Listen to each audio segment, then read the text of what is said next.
President-elect Trump is vowing to impose 100% tariffs on BRICS nations unless they commit to not developing a new currency. First off, tell us, what countries are we talking about here, and why is Mr. Trump threatening them with tariffs?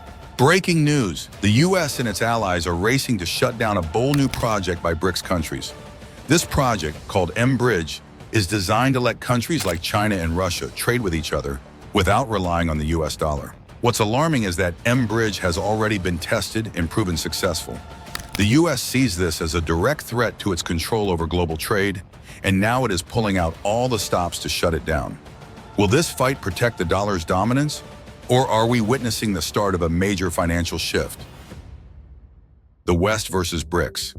If they try and move away from the dollar and trade more amongst themselves, either using potentially a BRICS currency or perhaps the renminbi. And so this is yet another threat from Trump, which of course is his preferred means of policy making. Now, if all this sounds like a big deal to you, it is because it is.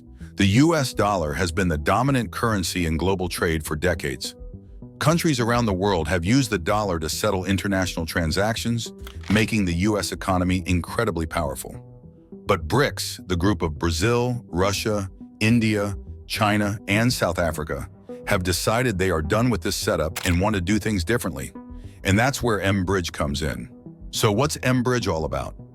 So China in particular has been driving to try and create a sort of a non-dollar world, either increasing the trade in renminbi, and with the BRICS grouping, they're looking at that to be like a sort of a new G7, as it were. Well, it is a digital payment system designed to allow countries within BRICS and their partners to trade and settle transactions without going through the traditional financial channels that depend on the US dollar.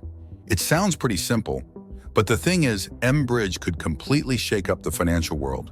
The idea is to help countries bypass the US dollar and do their business without being tied to the American currency or the US-controlled financial systems like SWIFT. But this is a big problem for the US. For years, the US has enjoyed what's called the dollar's dominance, meaning that most global trade and investments have been conducted in dollars. This gives the US a lot of control over the global economy. This means that countries need to hold dollars in reserve, and the US can impose sanctions on countries by restricting their access to dollar-denominated transactions. In short, it gives the US huge leverage over the global financial system. So when BRICS emerged, it was a wake-up call. This was not just some small regional project. It was a serious attempt by BRICS to build an alternative to the global financial system controlled by the West. And that's why the US is so concerned. To make matters more intense, BRICS has already been tested and shown to work. It is not just a concept anymore. It is an actual functioning system. The US is looking at this and thinking, if this catches on, we are in trouble. So now the US and its allies are doing everything they can to shut it down. One of the key players in all of this is the Bank for International Settlements, which is kind of like the central bank of central banks. They are the ones overseeing BRICS' development, and they have a major influence on global financial policies. Recently, the BIS made it clear that it was not thrilled about BRICS potentially allowing non-dollar denominated transactions. This is the point where the US really started to get worried, because if BRICS succeeds, it could mean the US dollar losing its grip on global trade. The Bank for International Settlements is based in Basel, Switzerland. Now, Switzerland has always prided itself on being a neutral country, but more recently, some have questioned if that neutrality is as strong as it once was. Russian Foreign Minister Sergei Lavrov even remarked that Switzerland has abandoned its traditional neutral stance. So the BIS's recent actions have raised eyebrows. After a meeting between the International Monetary Fund, the World Bank, and other global financial institutions in October, it became clear that these organizations were not happy with the progress BRICS was making. Their solution is to shut it down. So what does all this mean? But we know that Trump is all for tariffs, and these countries are very much in his sights because a number of them run deficits with America. The US and the West are trying to protect the dollar's position, and that's why they are coming down hard on BRICS. The US government has even suggested that the development of alternative financial systems, like the one behind BRICS, is a direct threat to democracy. Yes, you heard that right. According to a US State Department spokesman, These moves to create alternatives to the US dollar are a threat not just to the financial system, but to democratic values worldwide. The reasoning is that it could lead to the rise of authoritarian regimes because, in their view, these alternative financial systems would allow countries with more authoritarian governments to bypass the global system that promotes democracy. It is a bold claim, but when you think about it, it kind of makes sense why the US would frame it this way. The dollar has been at the center of global finance for so long, and anything that threatens that status quo is seen as a challenge not just to the US economy, but to the broader geopolitical order. But the exciting thing here is that BRICS is not backing down. The countries involved have been making moves to expand mBridge's reach. Originally, the project was developed by China, Hong Kong, Thailand, and the UAE, with Saudi Arabia recently jumping on board. The goal is to create a payment system that does not rely on US dollars or Western financial institutions, and it is starting to gain some serious momentum. So now, as you might imagine, there is a tug-of-war happening between the US and the countries in BRICS. On one hand, there are the US and its allies, who are doing everything they can to protect the dollar. On the other hand, there is BRICS, which is pushing for a new system that could challenge that dominance. And right in the middle of all of this is mBridge, which could either become the backbone of a new financial order or go down in flames because of all the pressure from the West. At this point, it is anyone's guess how this will all play out. But one thing is clear, that the fight for control over the global financial system is far from over. So will this project really decide the future of global finance? The big problem. To answer this question, we have to look at the bigger problems first. First off, let's talk about how the conversation around mBridge has been framed. Did you notice how the narrative conveniently shifts to paint mBridge as some kind of weapon? News channels have been throwing in Vladimir Putin's name like a headline clickbait. Suddenly, it is all about how Russia plans to use mBridge as a tool to dodge sanctions and destroy the almighty dollar. But is it really true? Is Putin the mastermind here? Or is there more to this story? Let's not kid ourselves. This is not just about Russia or sanctions. It is much bigger. If the US dollar's dominance is under threat, who is to blame? Well, what we know for sure is that it is not mBridge, BRICS, or Putin. The truth is, US policies themselves have done a lot of the work to undermine the dollar's global position. Although the financial infrastructure of the world means it's extremely hard for anything to replace the dollar, but weaponization of the dollar is not in America's interest. By weaponizing the currency through sanctions and financial restrictions, the US has forced other countries to look for alternatives. Think about it. If you back someone into a corner, they are going to find a way out. And that's exactly what countries in BRICS and beyond are doing. They are not undermining the dollar because they want to. It is because they have to maintain their political and economic sovereignty. Let's get real here. The narrative that mBridge is some evil scheme by autocracies is convenient, but it is also lazy. Take a step back and you will see a larger picture. This is not about one leader or one country. It is about a growing number of nations wanting to level the playing field. Trading in a basket of local currencies, rather than being chained to the dollar, could give their economies a real boost. And guess what? That's why so many countries are backing projects like mBridge. These countries see the potential for more financial freedom and stability in a system that does not revolve around one currency controlled by one country. Now let's address another point. Why does mBridge matter so much to developing nations? Well, for starters, it offers them a way to conduct cross-border transactions without the need for dollar reserves. That's huge. For smaller economies, being tied to the dollar means being vulnerable to fluctuations in US policies or interest rates. With mBridge, these countries could trade on their own terms, using their own currencies. This could stimulate local economies, strengthen regional trade, and reduce dependency on a single, centralized system. It might sound fair, but it is really not if you ask the global powers that have benefited from the status quo for so long. Back to the BIS report that claims mBridge could undermine the dollar's dominance. Let's decode that for a moment. What it really means is that the West is uncomfortable with the idea of losing control. The dollar's dominance does not just revolve around currency, they just care about power. And when a project like mBridge comes along, offering an alternative, it is seen as a threat to that power. But let's be clear, this is not some evil plot hatched by BRICS to take over the world. It is a logical response to a system that no longer works for everyone. And let's not forget the irony here. The same systems that promote free trade and globalization are now resisting the very mechanisms that allow it to evolve.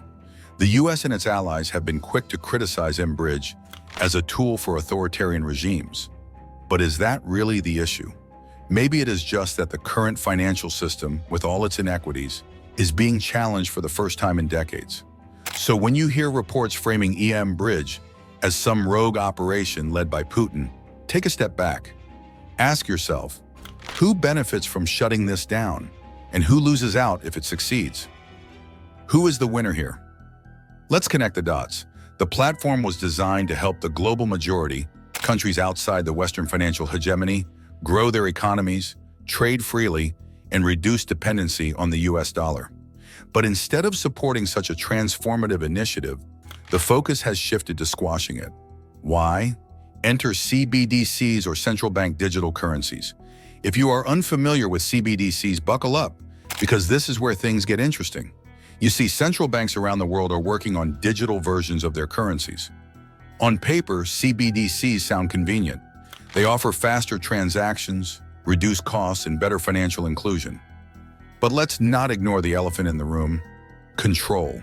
With CBDCs, central banks won't just issue money, they will have the power to monitor and control how that money is used. This is not speculation, it is what central bankers themselves are openly admitting. Augustin Carstens, the general manager of the Bank for International Settlements, made it crystal clear. He said, and I am paraphrasing here, that unlike cash, CBDCs allow central banks to have absolute control over the rules governing their use and the technology to enforce those rules. Let that sink in. Absolute control. Every transaction, every payment, every cent you spend could be tracked, restricted, or even reversed at the central bank's discretion. That's not just convenience, it is surveillance. Now, how does this tie back to mBridge? Well, if mBridge succeeds, it sets a precedent for decentralized multilateral trade systems that operate outside the influence of central banks and CBDCs. That's a direct challenge to the vision of financial control that CBDCs represent. Shutting down mBridge eliminates that competition, clearing the way for CBDCs to take center stage. It is hardly a coincidence here. Let's go a step further. The Bank for International Settlements, which initially supported mBridge, has suddenly taken a hard turn. According to reports, the BIS now claims it cannot support mBridge because it cannot operate with sanctioned countries. Sanctions on Russia have been in place since 2014 and were expanded in 2022. So why did the BIS even collaborate with BRICS in the first place? We have a theory for that. Maybe mBridge was a trap all along. Maybe BIS played along just long enough for the project to develop, only to pull the rug out at the last minute. It certainly feels like a bait and switch.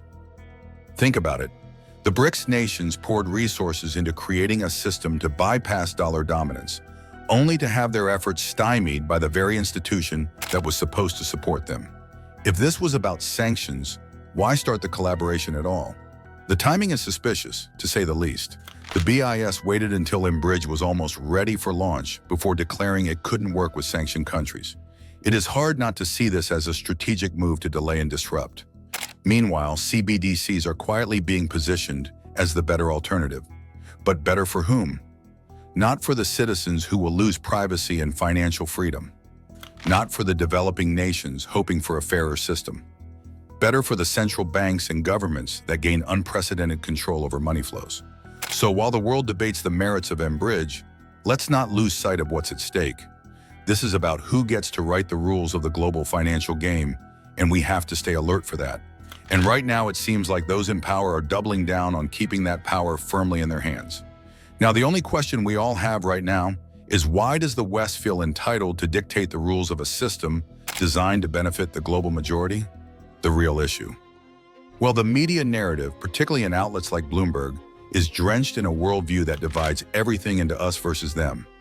According to their narrative, the West is the ultimate authority on global systems, while the rest of the world, especially countries like China and Russia, must be kept in check.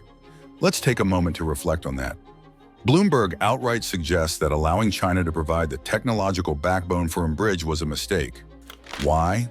because it supposedly gives China an upper hand in shaping this financial innovation. Are you noticing the double standard here? When the West leads financial systems, it is seen as progress. But when others do it, it is framed as a threat. The truth that is not being talked about is that mBridge was not designed to undermine anyone. It was designed to enable countries to transact without the dollar. That's not sabotage, that's survival. For decades, countries in the global south have struggled under the weight of a dollar-dominated system that prioritizes the interests of a select few. Systems like mBridge offer an alternative, one where nations can use local currencies to strengthen their economies and foster fairer trade. But this terrifies the West, because a system like mBridge challenges the entrenched neo-colonial mindset that sees Western dominance as a given. The one really weird thing is Bloomberg's choice of words. They often use words like monsters and upper hand in such cases, and this exposes this perfectly. They don't want to foster a global community. They just want to maintain their control. Take Agathe Demarais as an example here. She is a senior policy fellow at the European Council of Foreign Relations. She claims that mechanisms like mBridge could allow countries like China and Russia to hide sensitive transactions from Western authorities. Let's pause there. Since when did Western authorities have a say in the internal trade and transactions of sovereign nations? The underlying assumption is that the West has a natural right to oversee, regulate, and approve the actions of others. They just want to keep an eye on everything and everyone, whether it is their business or not. And this is where things get even more revealing. The West's reaction to mBridge is not just about security or transparency.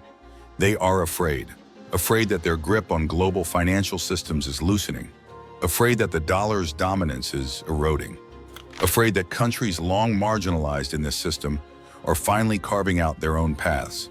And guess what? Their fear is justified. Even if mBridge is shut down, it is hardly the end of the road. The countries involved already have alternative financial systems in place. These systems are actively being used for trade settlements within their own regions. Take China's cross-border interbank payment system, for example. It is a direct competitor to the US-dominated SWIFT system and is steadily expanding. Russia has its SPFS system, and India has its own mechanisms for local currency trade. And don't forget the UAE, which has been diversifying its trade partnerships. These systems may not have mBridge's global scope just yet, but they lay a solid foundation for the future. So what happens next? Shutting down mBridge might seem like a victory for the West, but it is more like a temporary delay. If anything, it will only motivate the BRICS nations to accelerate their efforts to build decentralized systems. The push to reduce reliance on the dollar is not a passing trend. It is a necessity for many countries striving for economic independence. The more the West resists these efforts, the faster the alternatives are likely to grow. By blocking platforms like mBridge, the West is inadvertently encouraging innovation. Nations in the global South are watching this happen, and many are realizing they don't need to play by rules that were never designed with their interests in mind. Now, what's your take on all this? Does mBridge need to be shut down, or is it the very thing the world needs right now?